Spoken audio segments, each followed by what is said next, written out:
What's good, Internet? My name is attackslug, and welcome back to WWE Raw 2. It's time for some SmackDown in August, heading towards SummerSlam. And the very first match on SmackDown is against the Beast, Brock Lesnar. Well, alright then. Well, here comes the pain. Welcome to a fine Tuesday here on the program. SmackDown is this evening, but before that, we got some guys to fight. And yes, I forgot to change my shirt. You know, it happens. I'll get to it, don't worry. It's like 9 in the morning right now, so these things happen. Anyway, we had some things before we get into Raw last night, and things happening on Raw last night. And the additional superstar shakeup things happening, getting shaken up. Again, we had Kota Ibushi in New Japan saying that New Japan is his final destination for the rest of his career. Now again, it's wrestling, but he's actually finally signed a deal. He was freelance for so long, and he's finally actually committed somewhere, which is why he is the current IC champion in New Japan. So, best luck to Kota, but I'm just saying, don't expect him to see him in AEW anytime soon. Anyway, the Viking experience is over. No more experience. They obviously got tired of a week-long roast session of jokes, and they are now the Viking Raiders as of last night. So, you know, eventually, sometimes, complaining can get things done. Not always, but occasionally, it gets things done. So yes, enough jokes got made at their expense that they changed that, and they are no longer the Viking experience. So, rest in peace, memes. Rest in peace.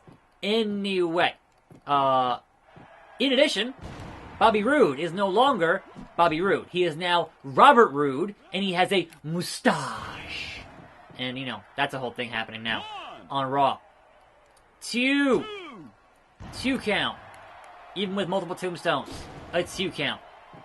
And so your shakeup was not done being shaken up because Andrade is going back to SmackDown with his manager, and so is Aleister Black, because Aleister is married to his manager, Zelina Vega. So, apparently, that was a call from Fox. And Fox, relax, Brock! Good God. Fox wanted to have more Latino stars on SmackDown, and obviously you had traded Ray to Raw, so gotta have somebody there, right? I mean, I'm sure you got Sin Cara somewhere, but he's out injured, I'm pretty sure is the case. Or they're just not using him. I don't know. I haven't seen Sin Cara on TV in forever. I don't watch Main Event. I don't watch 205. So, if he's on those shows, good for him, but I haven't seen him in a long time. Anyway, so yes, those were your changes, your additional changes that have happened in the last day or so. They're like, oh wait, actually, we're not done shaking things up again. So, that happened. And, you know, that's fine. That was a missed opportunity at a dropkick.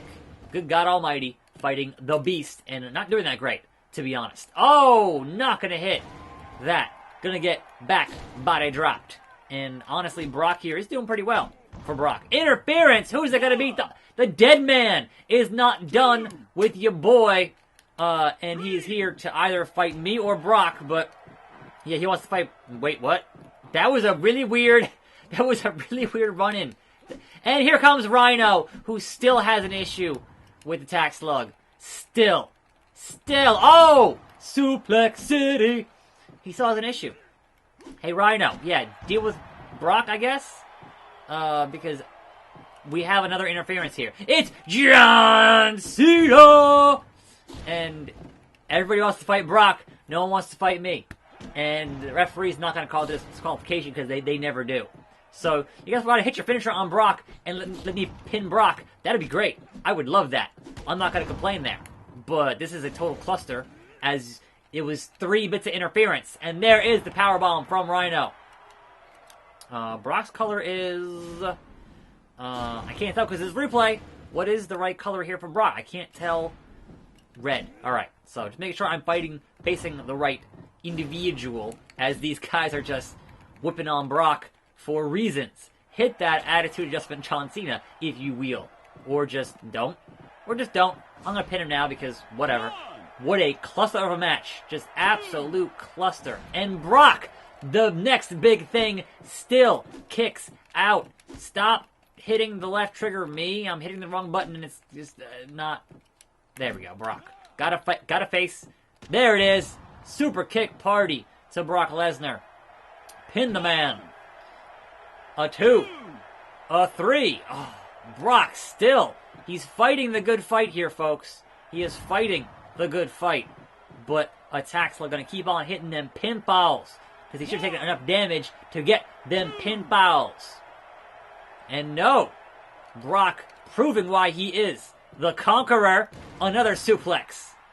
And the Conqueror's going to do his little bounce, and he's going to want to conquer. So there is that. Also, in terms of your shakeup here, Cesaro going to Raw. So, R.I.P. The Bar. They are no longer The Bar. Because, well, first of all, Sheamus is out injured. I get that.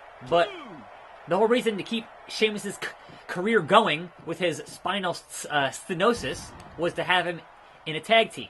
I'm not sure how much longer he can continue wrestling as a singles competitor. So, unfortunately, that's kind of the long and short of that. And so, hopefully, a good push for Cesaro on Raw. He's not on the same show as Roman Reigns, who can hold him down as a top guy. So, make Cesaro a top guy. He's so good.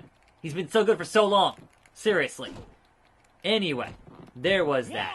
And here is, just the absolute, it's like a lumberjack match. The absolute trouncing on Lesnar here. As attackslug just hangs out in the ring and says, it's true. It's damn true. And now Taker, last ride on Rhino. And, wow, this is just falling apart. Everyone is fighting for a chance to fight Brock. Meanwhile, your boy's like, that was a count out. And I won the match. No complaints. Uh-oh. Who's it going to be? Cena again? Will the Rock and Slug connection continue to reign supreme here on Monday? Or no. I'm sorry, it's Val Venus. Why is Val Venus in his right to censor attire attacking me? In his street clothes? And is it going to be the Rock here? Is it the Rock? Who's it going to be? Oh, yes! The Rock and Slug connection rides again. You take that, you dumb porn star. Get out of here. If you smell, etc. etc. Alright then. Sure, but why Val Venus, I'll never know. I already have Rhino and Taker and Cena. I don't need a Val Venus attack, seriously. It doesn't matter! If you attack me again, Taker, it doesn't matter. I got The Rock backing me up. I beat you on pay-per-view. What more do you want, old man? What more do you want? Biker Taker, huh? Keep rolling. Anyway, Raw was last night, and obviously Raw things happened. And besides those shake-up things happening, we have a new number 1 contender for Seth Rollins. And that will be the phenomenal AJ Styles. So out the gate from the shake-up, booking the best possible match on Raw, which is Seth versus AJ. So I'm all for that. Now, currently, that would be a face-versus-face match. Now, would you have that? They might. Would there be a heel turn? Maybe. Like, obviously, anything can happen between now and Money in the Bank. Also, next week on Raw, Slugalizer. Your Money in the Bank competitors are going to be announced by Alexa Bliss. So, no qualifiers this year. Just announcing the competitors for Money in the Bank. Which, alright, sure, fine. But look, you have a 3-hour show. You can have some qualifiers. Seriously. Like, the show's, you have a long show to book here. Just announcing to people in a short... Attackslug here to complain to the Doctor of Thugonomics, who is not here. Okay. Oh, John Cena. That's right. That cardboard box, Cena. That cardboard box. You take that. You didn't see that box, Cena. Now did you? I suppose it's time for SummerSlam. It is a popularity over 42 to challenge the Cruiserweight Champion. I'm not quite there yet. Perhaps this win here will get me there, over 42. On the card, fighting Hardcore Holly. Once again, it all comes full circle. Kurt Angle is still your World Heavyweight Champion. And old Stone Cold is still your WWE Champion. Sneaking. Doing some more stealing, yeah. And I'd like to interfere in the Cruiserweight title match, but the game is not going to let me. Ain't that something? So a somewhat surprising return to Monday Night Raw of Alicia Fox and having a not great match with Becky Lynch. There were some issues there, and one has to wonder, because obviously Alicia had that thing a while back when they fired Arn Anderson for being the agent and being on a house show inebriated, intoxicated, having a match, and that shouldn't have happened, and they fired Arn for that, supposedly. So having her back on TV, having matches that are not particularly great with Becky is not a good look for anybody involved. So one has to wonder how that came about entirely. And, man, I don't know. Like, I'm not going to sit here and cast judgment, because I don't know. But it didn't look great last night for Alicia Fox. Of course, the other shocking thing, the thing that everyone is discussing this morning that happened on Raw, was Bray Wyatt and Bray's Firefly Funhouse, which was kind of a Mr. Rogers, Pee-wee Herman, but through the lens of like an Adult Swim type thing going on, which I'm all about. Like, that's get into the weird stuff. I'm all, what the hell? I'm all about that. Like, cool. But I always have to wonder, when they do that kind of stuff, how is it going to translate to the in-ring product? Like, I love the Bray stuff, you know, when he was doing all the stuff in the rocking chair and all that other stuff, right? But then we ended up with Bray just cutting the same promo in the back of a dark room, and then having a match and then losing. Like, if you're actually going to book Bray, who, by the way, looks fantastic, as Booker T would say, looking real jacked, baby. Looking real jacked.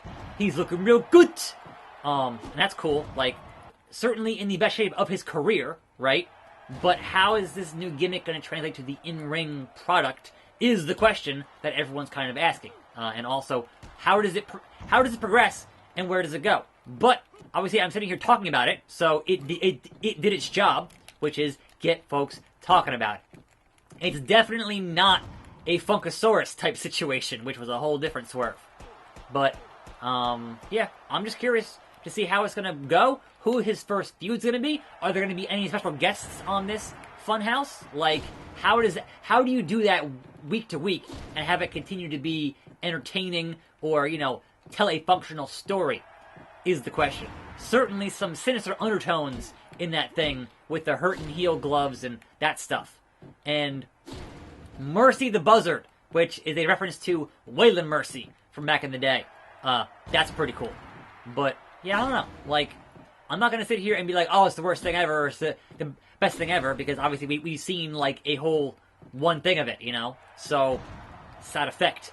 And I'll be very, very curious if they go all the way with it, like, if whatever they're doing ends up just getting over in a certain way, and how that ends up impacting Bray, who, by all means, Bray should have been a top guy for a while now, and has had some unfortunate career derailments, and, you know, the stop-start push stuff, and just constantly losing when he should be, you know, a strong, evil presence on the show. You need to have strong bad guys, and they kind of have a habit of not doing that a lot of the times, like Sanity, for that matter, on the main roster.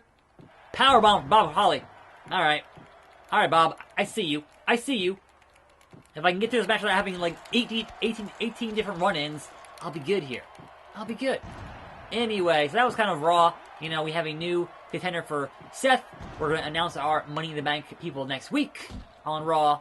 And then, obviously, SmackDown with the big dog is this evening. So, will Elias be the first feud for Roman on SmackDown? What is the state of Daniel Bryan on SmackDown? I've heard more. Just keep it a secret, bro. Keep it a secret. Now, I think it'd be more interesting if they just kept the whole Bryan thing secret, because he does not want to work that show in Saudi again. Like, then obviously don't have him on TV until after that show happens in June. Like, that is an easy way to say, oh, he's injured and not actually injured. Actually having a small vacation would be, you know, ideal. But again, we'll see. But speaking of Backlash still happening. Backlash has been postponed until June the 23rd. So, they're still having it that same month. And that is good news for the Raw and SmackDown women's titles being defended at Backlash. And having those things happen. If they're both still on Becky or not. You know, there was that. Also, why is Hardcore Holly, like, worse for me right now than Brock Lesnar was? Like, what the hell? I beat Taker in 3 minutes. And Hardcore Holly? Sparky Plug is giving me a problem? I tapped out to Hardcore Holly? What kind of booking is that? I beat The Undertaker. What in the... And Val Venus still wants a piece of your boy. I do not know why. And either The Rock or RVD will be here to say, no, you know what? Chill. Trish Stratus and the Hurricane are your new tag team champions. Okay. Kurt Angle retains against Scott Steiner. And Triple H is your new WWE champion. And that was SummerSlam. I'm Attack Slug. See you next time right here on this channel. And I'm out.